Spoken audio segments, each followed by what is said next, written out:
आखिरकार वही हुआ जिसका डर प्रधानमंत्री मोदी को सता रहा था। बड़े ही आनंद फानन में रातों रात मीटिंग करके गृह मंत्री अमित शाह ने अपने करीबी को मुख्य चुनाव आयुक्त तो बना दिया, लेकिन अब वही करीबी मोदी सरकार के धागे खोलने में लगा हुआ है। नमस्कार, आप देखना शुरू कर चुके हैं 4 PM न्यूज नेटवर्क और मैं हूं आपके साथ प्रगति ठाकुर। नेता प्रतिपक्ष राहुल गांधी के लगातार विरोध के बाद भी अमित शाह ने सारा खेल एक्सपोज होने के डर से राजीव कुमार के रिटायरमेंट के ठीक बाद रातों रात ज्ञानेश कुमार को मुख्य चुनाव आयुक्त की गद्दी सौंप दी। लेकिन अपने इसी फैसले से गृह मंत्री अमित शाह ने प्रधानमंत्री मोदी और साथ ही साथ पूरे भाजपाइयों की लुटिया डुबा कर रख दी है। तो फिलहाल ऐसा क्या हुआ है जिसे लेकर मोदी सरकार की हालत खराब है, आपको बताएंगे। और क्यों ज्ञानेश कुमार को मुख्य चुनाव आयुक्त बनाकर गृह मंत्री अमित शाह ने अपने ही पैर पर कुल्हाड़ी मार ली है, उस पर भी आएंगे। लेकिन उससे पहले आप ये खबर देखिए। वोटर लिस्ट में गड़बड़ी से लेकर वोटिंग प्रतिशत तक राजनीतिक दलों की शिकायतों को दूर करेगा चुनाव आयोग। कायदे से अगर देखें तो ये काम तभी हो जाना चाहिए था जब राजीव कुमार का कार्यकाल था, क्योंकि आप अच्छे से जानते हैं कि राजीव कुमार के कार्यकाल में चुनाव आयोग से विपक्ष तो विपक्ष, जनता की भी उम्मीदें टूट चुकी थी, भरोसा हट चुका था। लेकिन तब तो राजीव कुमार ने कोई एक्शन लिया नहीं, बल्कि शायरियों पर शायरियां पढ़ते रहे। लेकिन अब अमित शाह के ही करीबी ने बीजेपी की लुटिया डुबाने का मन बना लिया है। जी हां, आपको बता दें कि अपने 1 महीने के कार्यकाल में ही ज्ञानेश कुमार ने मोदी सरकार के नाक में दम करके रख दिया है और एक एक करके सारे धागे खोल रहे हैं। बस इसी सिलसिले में ये खबर अपने आप में कोई छोटी खबर नहीं है। अब ज्ञानेश कुमार ने ये फैसला सुना दिया है कि राजनीतिक दलों के साथ ही साथ जनता के भी मन में उठ रहे सवालों पर विराम लगाया जाएगा। बड़ी खबर निकलकर सामने आई है कि चुनाव आयोग खुद वोटर लिस्ट में गड़बड़ी से लेकर वोटिंग प्रतिशत तक राजनीतिक दलों की सभी शिकायतों को दूर करेगा। अब इस खबर से मोदी सरकार को झटका लगना लाजमी है, क्योंकि आपको बता दें कि राजीव कुमार के कार्यकाल के दौरान लगातार नेता प्रतिपक्ष राहुल गांधी के साथ ही साथ पूरा विपक्षी दल ये सवाल करता रहा, लेकिन तब तो चुनाव आयोग ने जवाब दिया नहीं। लेकिन अब चुनाव आयोग को जवाब देना जरूरी नहीं, बल्कि उनकी मजबूरी हो गया है। जी हां, क्योंकि आपको बता दें कि जिन चालाकियों से राजीव कुमार ने अपना पूरा कार्यकाल शायरिया करते निकाल दिया, ना शिकायत सुनी ना कुछ जवाब दिया, वैसे चालाकियां ज्ञानेश कुमार से नहीं हो पा रही हैं। और जब से ज्ञानेश कुमार ने कार्यभार संभाला है तब से उनकी हालत खराब हो गई है। और इतना ही नहीं, बल्कि ज्ञानेश कुमार तो लगातार विपक्ष के भयंकर दबाव के कारण घुटने भी टेकते नजर आ रहे हैं। और बस उसी का अंजाम ये है कि चुनाव आयोग उस मीटिंग को करने के लिए तैयार हो गया है, उस शिकायत को दूर करने के लिए तैयार हो गया है जिसे ना करने के लिए राजीव कुमार ने पूरा सिस्टम लगा दिया था। मोदी सरकार को बचाने के लिए जमकर धांधली की थी। लेकिन खैर, अब आपको बता दें कि अब इसी धांधली के सारे धागे खुद अमित शाह का करीबी खोलने जा रहा है, या कह सकते हैं कि खोल रहा है। जी हां, देखिए खबर निकलकर सामने आई है। लिखा है, देश भर की सभी पार्टियों के साथ चुनाव आयोग की बैठकें, मतदान केंद्र से जुड़ी समस्याओं पर समाधान। तो जिन बैठक को करने का दावा या वादा चुनाव आयोग ने किया था, तभी मोदी सरकार की हालत खराब हो चुकी थी। लेकिन अब आपको बता दें कि ये बैठक शुरू भी हो गई है। जो परेशानियां राजनीतिक पार्टियों को है उस पर मंथन शुरू हो गया है और एक ही झटके में मोदी सरकार के खेल का खुलासा भी होता नजर आ रहा है। देखिए खबर में आगे लिखा भी हुआ है, चुनाव आयोग ने एक बड़ी पहल की शुरुआत की है जो इस बार के चुनावों को पहले से कई अधिक पारदर्शी और व्यवस्थित बनाने की दिशा में एक अहम कदम है।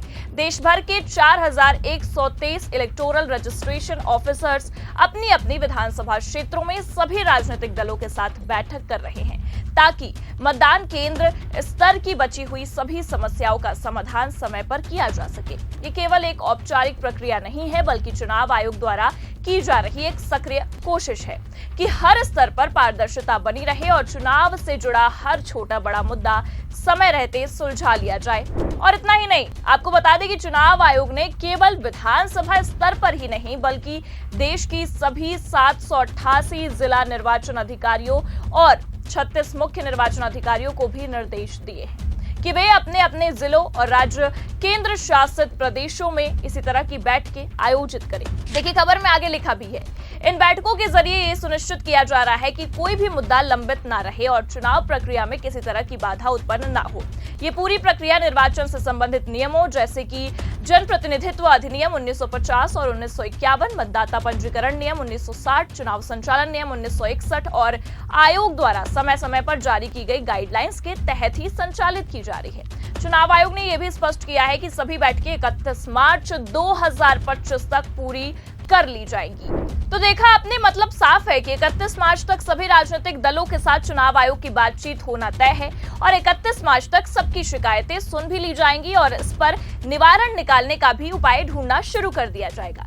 लेकिन इन सब से कहीं ना कहीं आपको बता दें कि ज्ञानेश कुमार ने इतना तो साफ कर दिया है कि जिसे हुकुम का इक्का मोदी सरकार ने समझा था, वही इक्का उनसे उनकी हुकूमत को छीनने में लगा हुआ है और कहीं ना कहीं छीन भी रहा है, क्योंकि विपक्ष लगातार ये मांग कर रहा था कि उनकी मांगों को पूरा किया जाए, उनकी मांगों को सुना जाए। लेकिन मोदी सरकार और उनका ये चुनावी तंत्र, चुनाव आयोग इसे सुनने को तैयार नहीं था, तो पूरा करना तो दूर की बात है। पर अब आपको बता दें कि ज्ञानेश कुमार ने विपक्ष के सामने घुटने टेक दिए हैं और इस मामले में विपक्ष की जीत हुई है, क्योंकि अब चुनाव आयोग ने राजनीतिक दलों के साथ बैठकें शुरू कर दी हैं और इस बैठक में सब दूध का दूध और पानी का पानी होना तय है। जी हां, क्योंकि आपको बता दें कि जहां एक तरफ 31 मार्च तक सारा खेला एक्सपोज होने की संभावनाएं हैं, वहीं दूसरी ओर एक और खबर ने मोदी सरकार के साथ ही साथ पूर्व मुख्य चुनाव आयुक्त राजीव कुमार की भी बोलती बंद करके रख दी है। जी हां, देखिए खबर सामने आई है, लिखा हुआ है, वोटर्स का डेटा ऑनलाइन अपलोड करने पर चर्चा के लिए तैयार, चुनाव आयोग ने सुप्रीम कोर्ट में कहा। तो जिस डेटा को सार्वजनिक करने का विवाद पिछले कई सालों से चल रहा है, विपक्ष लगातार मांग कर रहा है, उस पर भी अब जाकर चुनाव आयोग ने हामी भर दी है, वो भी ज्ञानेश कुमार के कार्यकाल के दौरान, क्योंकि इस मामले में भी चुनाव आयोग ने एक बार फिर विपक्ष के सामने घुटने टेके हैं। दरअसल आपको बता दें कि चीफ जस्टिस संजीव खन्ना की अगुवाई वाली बेंच तृणमूल कांग्रेस टीएमसी सांसद महुआ मोइत्रा और NGO association for democratic reforms द्वारा 2019 में दायर 2 जनहित याचिकाओं पीआईएल पर सुनवाई कर रही थी। इन याचिकाओं में चुनाव आयोग को ये निर्देश देने की मांग की गई थी कि लोकसभा और विधानसभा चुनाव के मतदान समाप्त होने के 48 घंटे के भीतर ही प्रत्येक मतदान केंद्र का वोटर टर्नआउट डेटा अपनी वेबसाइट पर अपलोड करें। इसी पर आपको बता दें कि चुनाव आयोग की ओर से वरिष्ठ वकील मनिंदर सिंह हैं, जिन्होंने ये कहा है कि नए मुख्य चुनाव आयुक्त ज्ञानेश कुमार इस विषय पर चर्चा के लिए तैयार हैं। उन्होंने कहा है कि अब नए मुख्य चुनाव आयुक्त से याचिकाकर्ता मिल भी सकते हैं और इस मुद्दे पर बातचीत और चर्चा भी की जा सकती है। अब इन सब मामलों को देखने के बाद इतना तो साफ है कि बेचारे मोदी सरकार ने ज्ञानेश कुमार को इतने विवादों के बाद अपना पूरा का पूरा सिस्टम लगाकर रातों रात जो मुख्य चुनाव आयुक्त बनाया है, उससे अपने ही पैर पर कुल्हाड़ी जरूर मार ली है। फिलहाल ज्ञानेश कुमार के इस एक्शन को देखते हुए आपको क्या लगता है कि क्या खुद चुनाव आयोग ही मोदी सरकार की लुटिया डुबोएगा? अपनी राय कमेंट करके जरूर बताएं। ये खबर कैसी लगी, लाइक और शेयर जरूर करें। चैनल पर नए हैं तो सब्सक्राइब और ज्वाइन करना भी ना भूलें। देखते रहिए 4PM न्यूज नेटवर्क। नमस्कार।